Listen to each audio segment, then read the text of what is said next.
Ashamaa harka fuunee akkam jirtu jenna hordoftoota fi jaalattoonni Baarkoo Miidiyaa.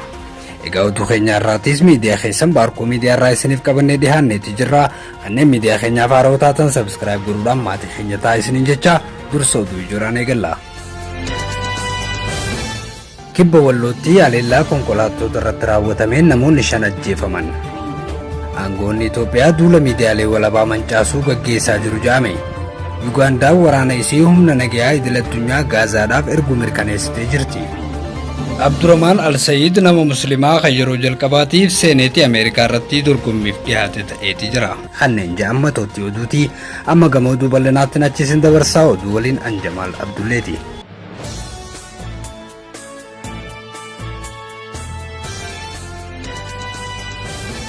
Kibba Wallootti haleellaa konkolaataa irratti raawwatameen namoonni 5 ajjeefame. Naannoo Amaaraa godina Walloo kibba aanaa Lagaambootti haleellaa konkolaataa deddeebisa uummataa irratti raawwatameen yoo xiqqaate namoonni 5 ajjeefamuu aangawaan godinichaa fi maddeen hospitaalaa BBC'tti himan.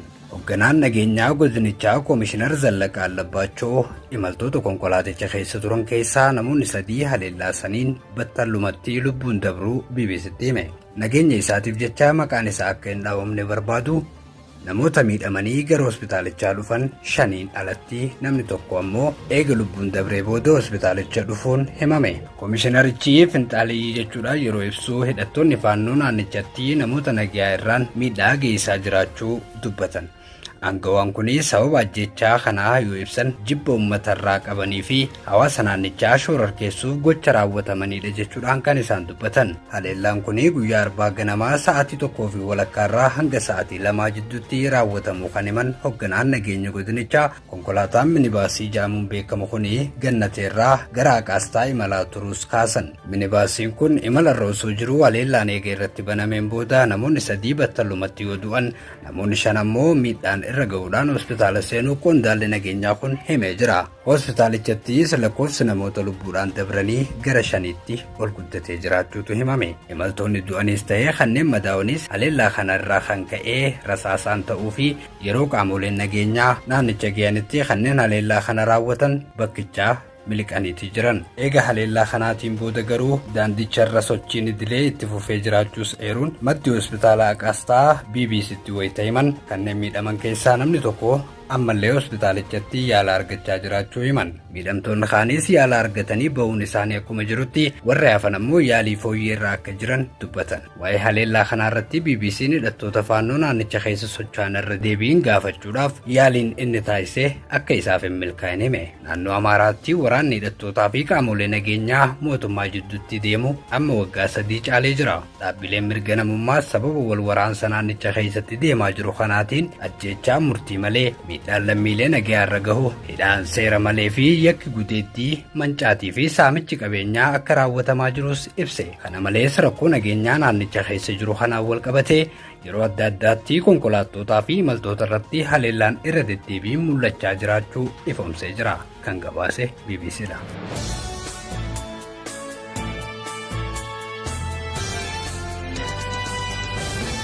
Aangoonni Itoophiyaa duula miidiyaalee walabaa mancaasuu gaggeessaa jiru jedhame. Koreen kabajaa fi nageenya gaazexeessitootaaf falmuu CPG'n gocha aangoonni Itoophiyaa Addis Istaandaard irratti xiyyeeffachuun duula gaggeessaa jiraniif jabaatee balaaleffatee jira. CPG'n ibsa kana kan baasee gulaalaa olaanaa Addis Istaandaard butamee to'atamuu isaatiin wal qabatee reebichi irratti raawwachuu, istiidiyoon oduu dhaabbatichaa saamamuu fi meeshaaleen mancaafamuu fi fudhatamuu akkasumas ajaja teessoo bakka hojii kireeffatee dhaabbatichi itti hojjechaa jiru keessaa akka bahu kennamuudhaan ilaalchisuudhaan tarkaanfiiwwan miidiyaa kanarratti fudhataman eeruudhaan tarkaanfiin kun battalatti akka dhaabbatan gaafachaa ture. Ibsa guyyaa Khamisaa baaseen gochaawwan walitti aansuun raawwataman kunneen dhiibbaa miidiyaa walabaa Itoophiyaa keessatti dhihaatuu fi beekamaa ta'e kanarratti raawwatamuu sadarkaa yaaddeessaa irra geessaa jira jechuunis hime. Gulaalaa olaanaa Yoonaas Kadirii fi Addis Standard irratti taatee raawwatame kuni duula aangoota Itoophiyaa dhaabbata oduu walabaa biyyattii keessatti dursee argamu mancaasuuf gaggeessan garmalee jabaachuu isaa kan agarsiisudha jechuunis qindeessituun sagantaa Afrikaa CPG Muzookii Muumoo dhaabbatichatti himanii jiru. Muzookiin aangoonni meeshaalee miidiyaa kunneen battalatti akka deebisan akkasuma dirqiidhaan teessoo bakka hojiitiif kireeffatame dhaabbatichi itti hojjetu ajaja dirqamaan bahu kana akka eeggatan reebichaa fi sodaachisaa dabalataa akka dhaaban akkasumas warri Yoonaas qabanii fi reebicha irratti raawwatan kunis seeratti dhiyaachuudhaan akka nuuf gaafataman jechuun itti dabaluunis ibsanii jiru. Dhaabbanni mirga gaazexeessitootaaf falmu kun dhiibbaa miidiyaa kanarratti garmalee jabaachaa dhufe ilaalchisee kanaan dura ebla bara 2026 keessa gulaalaan kutaa oduu Addis Standard kan ture miiliyoon bayyanee namoota hin beekamneen qabame torbaan lamaaf eessa akka jiru osoo hin beekamin turuu isaa yaadachiisee jira. Miiliyoon dhimma kanaan boodaas hojii akka gadhiiseetu himama. Gochaawwan kana dura Addis Standard irratti raawwataman dabalataa yaadachiisuudhaan lakkooftuu warra Awuroopaanotaatti bara 2025 keessa poolisiin istiidiyoo fi mana hojjetaa tokko sakatta'uudhaan hojjettoota olaanoo 3 sa'aatii dhiyoof to'annoo jala oolchuun isaatis yaadannoo yeroo dhihoo ta'ullee akkasuma bara 2021 keessa ammoo eeyyamni maxxansichaa yeroof dhaabbachuu isaa fi akkasuma bara 2020 keessa ammoo gulaalaa kan ture Madiyaanee Iguba Mikaa'el to'annoo jala ooluu isaa eereeti jira. Akka CPJ'n jedhutti xalayaawwan taatee kanaa ilaalchisee ministeera haqaa fi tajaajila koominikeeshinii mootummaa Itoophiyaatiif ergaman hanga ibsa kun bahutti deebii hin arganne jira. Yuugaandaa waraana isii humna nageenyaa idil addunyaa Gaazaaf erguu mirkaneessite.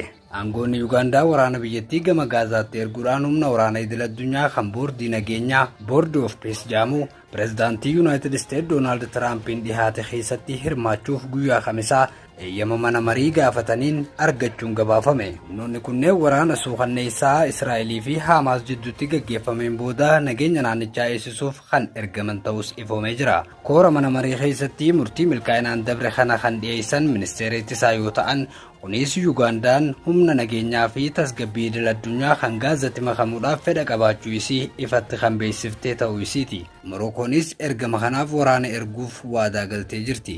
Yuugaandaan maaliif Gaazatti waraana erguuf akka walii galtees ta'ee wanta kanaas faayidaa biraatiin wal jijjiirrachuu isii wanti kallattiin beekame jiraachuu baatus murtii kanarratti miseensonni mana marii mormitootaa yeruma san gaafii kaasaniiti kan isaan turani.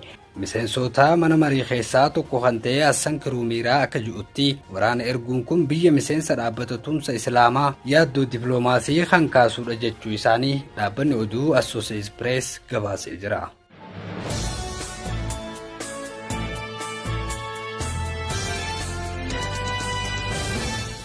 Dr. Abdurrahman Al-Said nama muslimaa kan marroo duraatiif seeneetii US keessatti dorgommiif dhiyaate irra aane ta'uun beekamee jira. Abdurrahman Al-Said hidda maatii Arabaa dhalataa muslimaa lammii Ameerikaa fi mirga warra Falastiin ifatti falmuun kan beekamu teessoo banaa US seeneetii Michigan irratti seeneetii Michigan irratti filannoo duraa paartii Dimokiraatotaa injifachuun dorgommii marsaa filannoo bara 2026 irratti dhiheenyaan ilaalame keessaa tokko keessatti milkaa'ina seena qabeessa hojjeteeti jira. Yoo itti fufee filannoo waliigalaa injifatee Al-Said muslima jalqabaa seeneetii US keessatti filatame ta'a. Injifannoo kanaas irra aanuu kan danda'e baasii duula filannootiif kanaan dura argamee hin beeknetu irratti qophaa'aa ture. Ta'us bakka bu'aa Heelii Steevens erga injifatee booda gareewwan siyaasaa Israa'el deeggaran kaadhimamummaa isaa dhorkuuf jecha doolaara miiliyoona 60 ol dorgommii kanarratti dhangalaasuun isaanii himamee jira. Duula beeksisaa tokko qofa irratti tilmaamaan doolaara miiliyoona 45 ol baasuun akka balaa hundee jabaa buqqisuutti yaadanis garuu isaaniif hin milkoofne ture. Taajjabdoonni siyaasaa bu'aan kun tattaaffii AIPAC'n deeggaramee fi gareewwan loobii Israa'el deeggaran birootiif dhukkubbii mataa ta'uu ibsanii jiru. Kunis kutaa yaaddoon kunuunsa fayyaa, baasii jireenyaa fi imaammata alaa US irratti dhiibbaa guddaa geessise keessatti aantummaa filattootaa jijjiiramaa jiru calaqqisiise jechuun falmaniita kan isaan jiran. Alsayiid maallaqa AIPAC fudhachuu diduun isaa duula filannoo isaanii keessatti amala murteessaa ta'e. Filattoota hedduu akka mallattoo walabummaa siyaasaatti ilaalan biratti dhaga'amaa ture.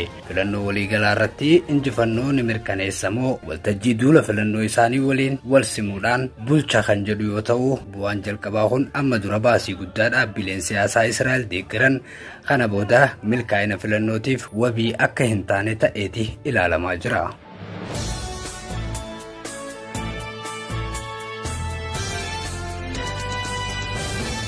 Egaa hordoftoota keenya jaalatamoo, oduun keenya har'aaf barkoo miidiyaa irraa isiniif qoodaa turres isaan gaammaatti hordofaa turtan kana fakkaata. Oduu biraatiin hamma deebinee wal agarrutti nagaan tura.